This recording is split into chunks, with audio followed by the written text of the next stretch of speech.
Bom, agora vamos falar sobre a alíquota do imposto de renda. Mais especificamente, as alíquotas aplicáveis ao imposto de renda pessoa física. Quem ganha mensalmente até R$ 1.903,98 será isento do pagamento do imposto de renda. A partir desse valor, em mais ou menos uma diferença de R$ 1.000 em R$ 1.000, nós teremos algumas alíquotas aplicáveis. Hoje nós temos 4 alíquotas, a de 7,5%, de 15%, de 22,5% e de 27,5%. Eu juntei a tabelinha aí no material que eu coloquei para vocês no Blackboard, depois dei uma olhadinha. Então, quem ganha lá de 1.900 e uns quebrados até 2.800 e uns quebrados vai ter pagar imposto de renda com a alíquota de 7,5%. Quem ganha de 2.800 uns quebrados até 3.700 e uns quebrados, a alíquota de 15%. De 3.700 e pouquinho a 4.600 e pouquinho, a alíquota de 22,5%. Acima de R$ 4.664,68, a alíquota será a maior alíquota aplicável ao imposto de renda, que é a de 27,5%. Existe grande parte da doutrina critica, né, essa alíquota, entende que talvez ela deveria ser aplicada para um valor mais alto, né, de ganho mensal, de salário mensal, e ter outras alíquotas aí aplicáveis para quem possui um acréscimo patrimonial mensal mais alto. Porém, por enquanto, nós temos aí essas 4 alíquotas que tentam garantir uma certa progressividade ao imposto de renda, buscando a sua redistribuição de renda. Mas talvez se tivesse mais alíquotas, né, um maior número de alíquotas e de repente a maior alíquota não fosse aplicável já para um ganho mensal de 4.600, nós teríamos aí uma distribuição de riqueza mais efetiva e uma progressividade mais efetiva do imposto de renda. Por enquanto é isso que nós possuímos, né? 4 alíquotas, 7,5%, 15%, 22,5% e 27,5%.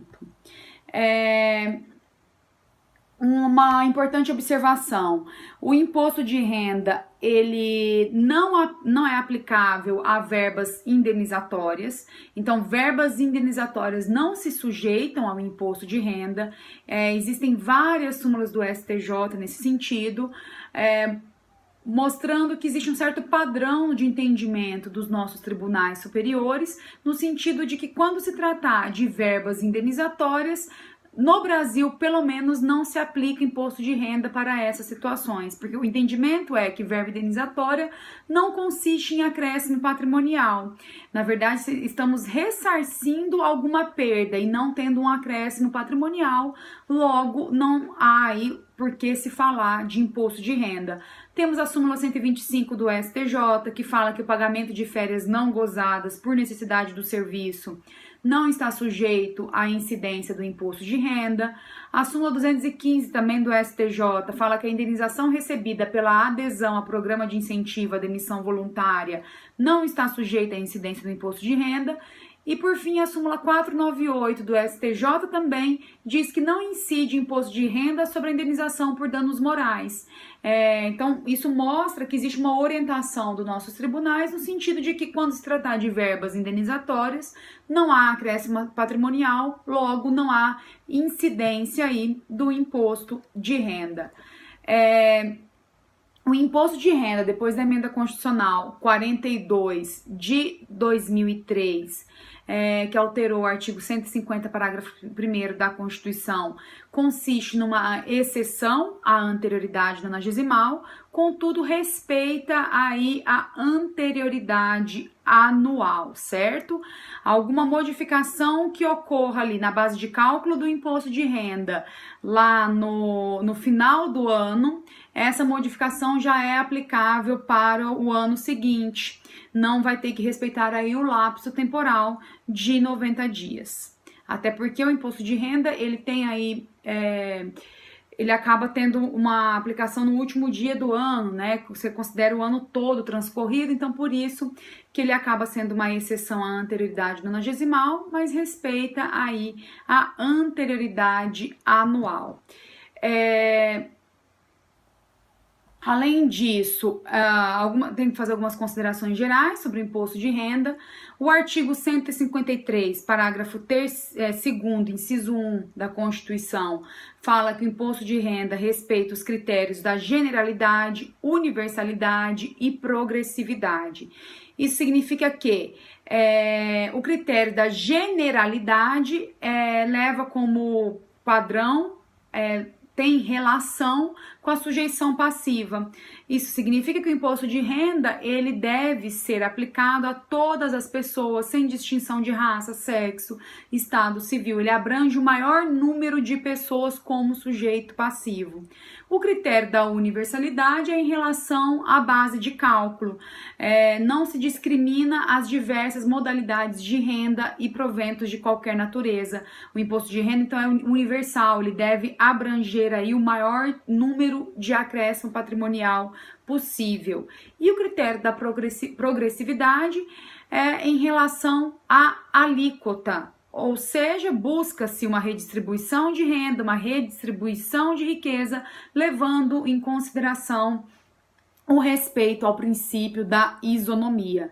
Então, o imposto de renda, ele segue aí alguns critérios basilares, que são o critério da generalidade, o critério da universalidade e o critério da progressividade. O imposto de renda sobre o ganho de capital. Ganho de capital significa quando um determinado bem ou direito é alienado por valor superior ao da aquisição. Toda vez que você vende um bem seu, algo que é de sua propriedade, ou um direito seu, por valor superior àquele da aquisição, você está tendo ganho de capital. Então, a base de cálculo nessa situação vai ser a diferença entre os valores na transferência e o da aquisição. Tem a alíquota aí de 15%, aplicável sobre essa base de cálculo, e o imposto é pago até o último dia útil do mês subsequente à venda, né, desse bem. Perfeito? Então, vamos supor, se você vendeu um bem no dia 15 de abril de um determinado ano, você tem aí, o imposto deve ser pago até o último dia de maio daquele mesmo ano. A alíquota de 15% sobre a base de cálculo, que é a diferença entre valores da transferência e na aquisição desse bem. O imposto de renda pessoa jurídica. Nós temos que lembrar que a pessoa jurídica ela pode ser contribuinte enquanto responsável quando ela tem a obrigação de recolher na fonte o tributo referente ao salário pago a seus empregados. Ou prestadores de serviços. E pessoa jurídica, quando contribuinte, nós temos como base de cálculo o lucro. O lucro,